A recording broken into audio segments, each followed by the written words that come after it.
Ask you about what's been going right for you lately. I mean, quite a production streak you've been on.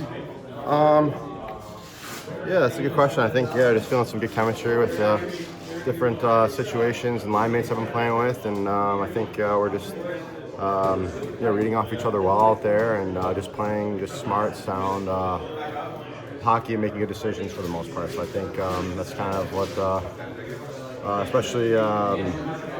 especially lately, I feel like we're just really buying into that, and it's nothing too flashy or anything like that. But I think just playing smart and playing the game the right way that you can have success as the season continues to go on. When you're as well traveled as you are, is it easier to adjust to new line mates very quickly? I mean, because you've certainly. Yeah, you learn some different things maybe to talk through or try, and it's different with every guy. Though there's different ways they might see a play or read the game or where they like to be on the ice. So for me, I think it's just a constant communication, and I think I've learned that, especially over the last few years, just switching from different teams. Just the more you can talk after shifts, between games, during practice, just. I'm sure maybe sometimes it can be annoying, but I think it's a good thing to just always have that constant dialogue. What were you seeing on this? What were you thinking on this? And just that goes all into the kind of computing the game and just what I'm thinking, trying to approach a certain scenario, and maybe thinking what my line mate's thinking and things like that. The pass you made to Dylan the other night, I mean, right there in front of the net, is that just veteran experience, kind of quick thinking? I don't know. I mean, obviously I've been playing that role on the power play for pretty much my whole career in front of the net, so I think you see a lot of different bounces of rebounds and different things where guys like to go, and he's made a great play to get himself available. I think something I've noticed playing with him this year is just how he does a good job of finding just quiet ice on the power play, especially. And so especially for me, if I'm too tight to the goalie, or if I'm just going to be basically jamming it into the goalie, I might as well see if there's a place where he is where he might have a better chance to score. After relying on pretty much four guys for a bulk of the offense earlier in the season, just how important has it been scoring from different sources, getting that secondary scoring?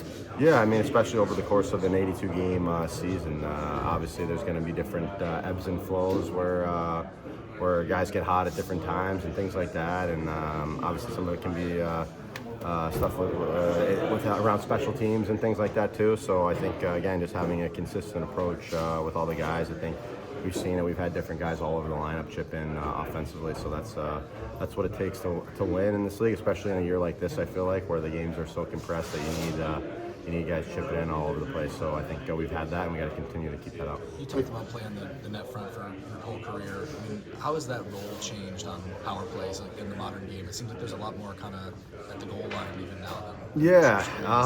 That's a good question.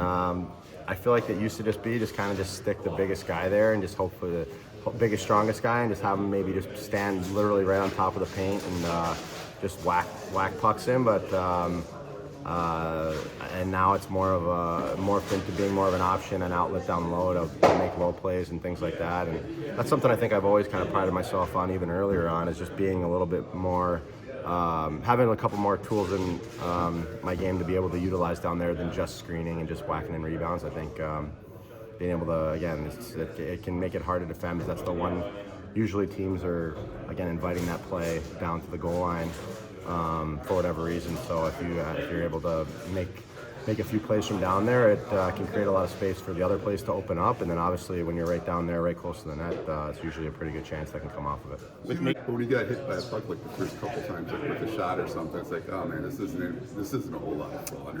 Yeah, that was my first year in the league at Chris Pronger. I think that's what really made me buy into that role, to be honest, because you're just kind of wide-eyed and just thinking you just go work and play and whatever. But he was like, early on in my career, he would take me out before practice and be ripping shots at me pretty hard from pretty close. And so sometimes they definitely did hit me there, but I think he saw in me just the potential to make that a little bit of a calling card for me as a player, and definitely thankfully did that, because that's something I've really leaned into over the years, and something I take a lot of pride in. Todd, when you're juggling lines and figuring out who to put with whom, how easy is it to plug James van Riemsdyk in pretty much anywhere?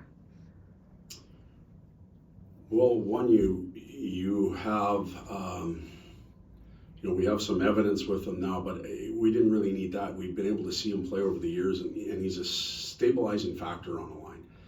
may not be the fastest guy, but he knows who he is and what he does.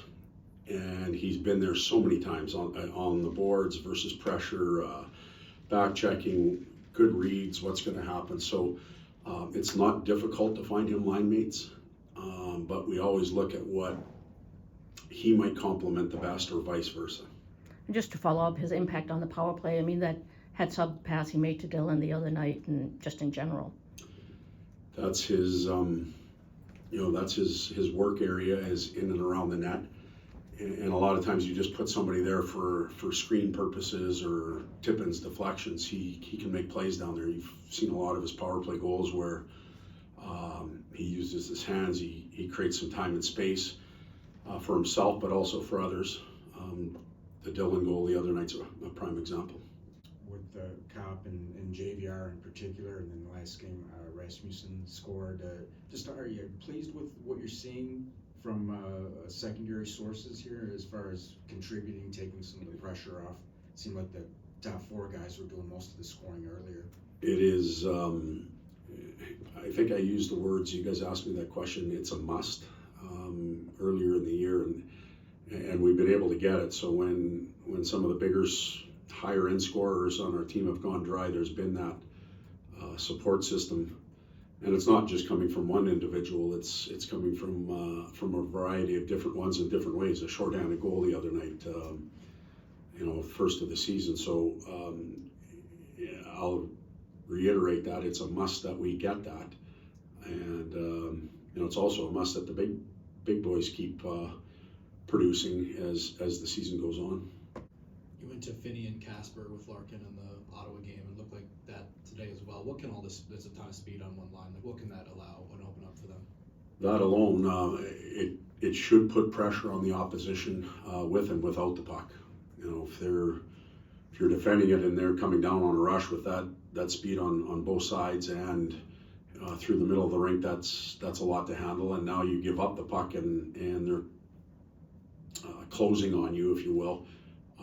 That's going to happen quicker. So they use their legs and they use their speed and support each other. They should be a boatload to handle.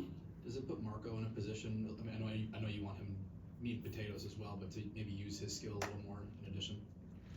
I want Marco to be Marco, and we're still trying to figure out all of that. But I think his physicality and his tenacity is at a higher level right now, and he has a skill set.